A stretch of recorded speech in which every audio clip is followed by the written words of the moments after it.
Alright folks, this is Acid Roots Wired here, so we've got more Guitar Hero to do. And this is the first episode where I actually fail in the episode. So yeah, I mean, I guess this is about the point where the songs are going to start getting tougher. It just really makes me wonder what some of these later songs are going to be like, because we only have about 10 or so of them left. So this is kind of the concept there. But I'm going to do a couple of the bonus tracks in this episode, and then I'm going to attempt like one in the standard playthrough at the end of it. So you're really getting like 2.5 songs. But the first song, well, yeah, these bonus songs I think are just like an added difficulty. I think that because they're not in the actual plot, they're just kind of like challenge songs or something like that. That if you just want an extra challenge to see how well you'll do. But yeah, I mean, I was really kind of surprised at like the difficulty of Fat Lip. I mean, this was odd just because on easy mode that was not that much of a chore to do, but really Fat Lip was a pretty big bastard. So, but yeah, I'm just trying to figure out some reviews I'm going to do. I'm going to review Eminem's Encore soon enough, and that's going to be a fun one to do. I'm almost completely done with Eminem's catalog for fans of my Acid Roots Music channel. I mean, I've been reviewing Eminem since the first month I made that channel, and now it's finally good to, you know, come full circle with that sort of stuff. So it's interesting. I mean, he is putting out Curtain Call 2 next month, so I've got 3 more Eminem projects to review, and then that'll be everything that he's done. And I'll be in that Eminem playlist of mine on the channel. It's basically in chronological order, so you can basically see everything from Infinite all the way up to Music to Be Murdered by Side B,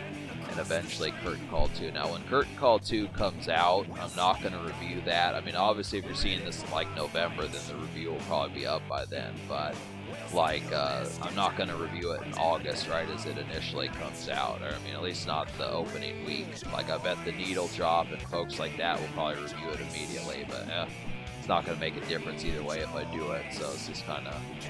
That's the game plan. I'm going to finish up Eminem's catalog, and I'll probably move on to someone like Tech9 or folks like that. I'm just going to keep mapping out other folks' catalogs and really try to get that in motion. But it feels good to do it. Me thinking, I mean, at one point I was almost thinking about doing discography reviews, but that basically means I'd have to listen to like every single artist's discography all over again, which I think would really kind of be a chore to do. Maybe not so much a chore, but in terms of like every single song Eminem did, just to try to figure out what his absolute best projects are.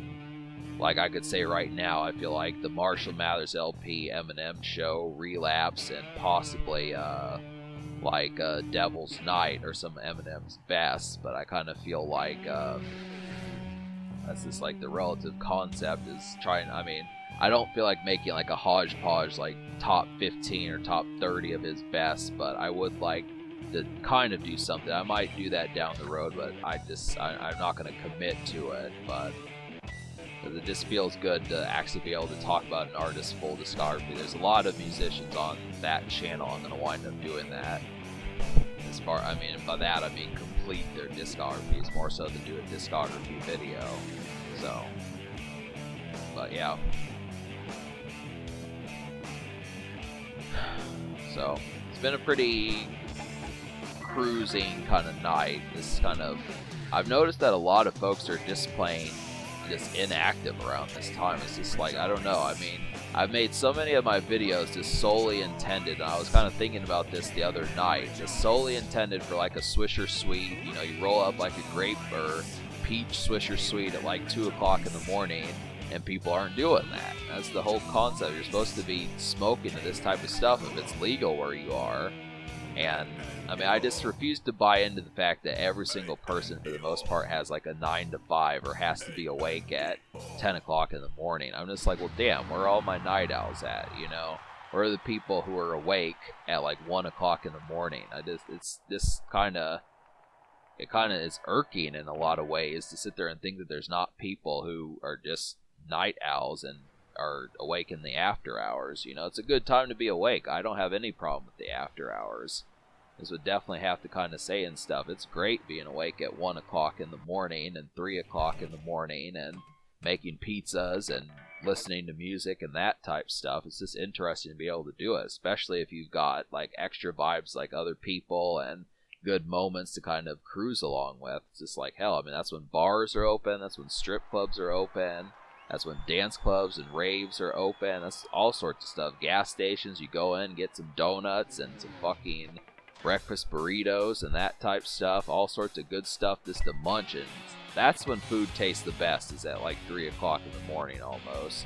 I mean, for typical people who are just fans of like breakfast and that type of stuff, that's one thing. I would definitely have to say there is not much of a problem with having the munchies. But yeah, these songs are starting to get tough. They're really starting to pull out all the stops. It's kind of, I mean, they're doing a lot of stuff. I just don't know how people can really get that notated. A lot of these songs are going to wind up tripping me up more because I'm just like, hell, I don't know if I could do this on guitar either if I had the guitar controller. But there's a lot of dual notes. They're insistent upon you doing those. And, you know, obviously, when you get like yellow and green, you're pressing R1 or L1 and R2. L1 and R. I mean, there's just combinations like red and blue is like R2 and L2 and R.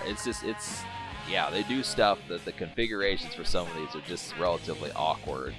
Kind of the thing about it. You have to really know the controller to be able to do it. It's like you become one with it. It's like when they say, use the Force, you know, or something.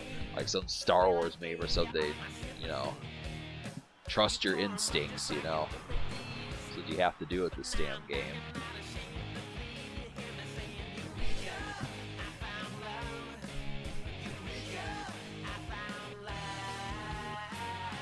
I mean, if these bonus songs start getting way too tough, I'm not going to complete them all. I mean, if there's like some, you know, bomb videos that they're saving that are just going to completely eradicate things, I'm just going to have to say nope. I'll at least try to complete the main quest with those extra 5 songs I haven't heard yet, but I'm really kind of underneath the impression that this mission is already pissing me off, and Fat Lip pissed me off pretty bad also, so kind of the thing there. Was not expecting that, because I like that song. That's a good song. I own the CD that song is on. But just to kind of say, I was not expecting that to be that much of a tough song out of nowhere, because I did the song in the next episode, which is going to come out in a few days. I recorded that episode because I wasn't sure if I was still going to be able to beat this game now. I was hoping that like every single song wasn't going to be like this, but luckily with star power I was able to do it. So I guess that's going to be my ace in the hole now, is using star power. But it's still a pretty brutal song. That's the whole thing about it. It's just a bastard and a half.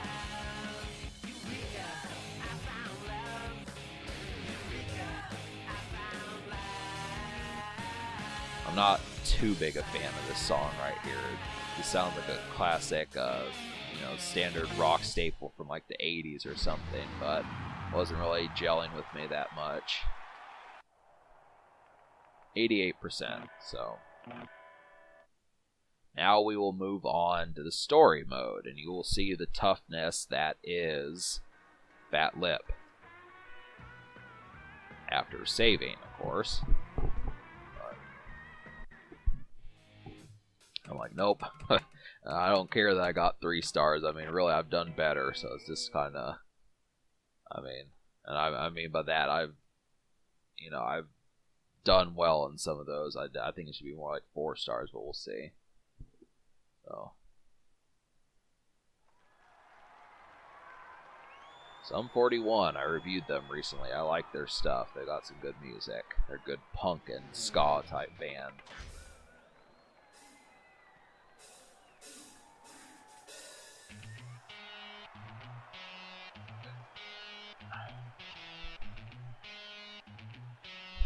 I don't think what else has been going on and stuff. Yeah, like I said, it's been very desolate lately. I just look after so many things. I just think everyone's kind of getting sick of YouTube. It's just so surprising, like, the concept of, like, I kind of hate when things are desolate. It's just like, you know, there's so much fluff on here. I would just feel like, you know, you would think almost that there'd be more drive for some of this stuff, but... So yeah, these dual notes are killing me. That's kind of the concept, so I just said, fuck it, I'm going to retry again, but didn't really salvage anything. it just totally busted out. This became a game of Hard Knocks just out of the blue. Like, hey, you're gonna have to learn duels in this one. This whole song is like this, so you really want to invest in star power is one thing about it. I mean, that's how, yeah. Star power is a select button if you absolutely don't know, but...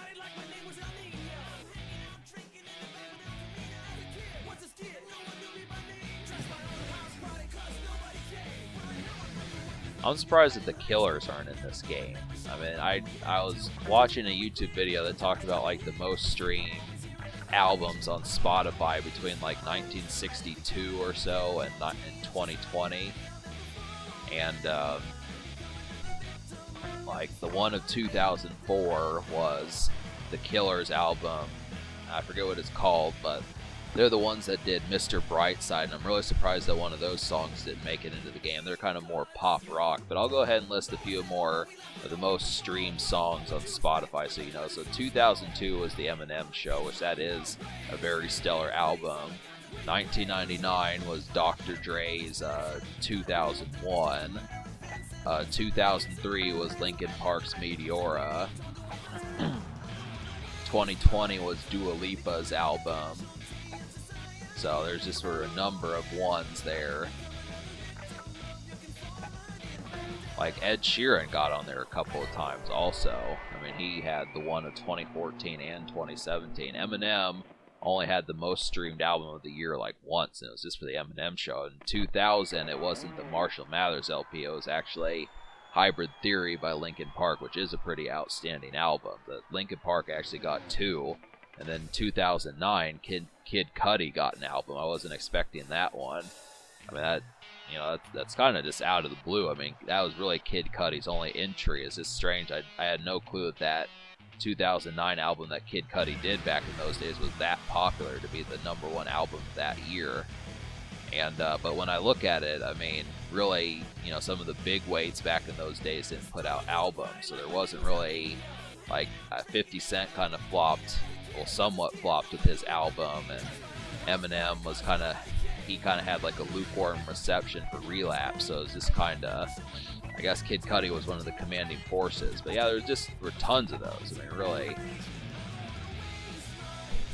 But yeah, so I would recommend looking up the top most streamed albums on Spotify and stuff to kind of see some of that, because it's interesting just to know what the people think, because it's not something, I mean, apart from the Grammys, there's really not too many people that just say like album of the year and stuff, and it's definitely some good moments there.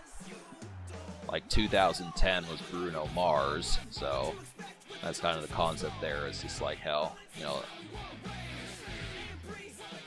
2011 was Adele, so it's just kind of some of those concepts. But alright, so this episode's just going to end abruptly, so just get prepared for that, because I'm not going to beat this song in this episode, so you'll see that next time. But it just was, like I said, a real ass clown of a thing here. Wasn't enjoying it. So alright folks, I think I'll see you in part 20.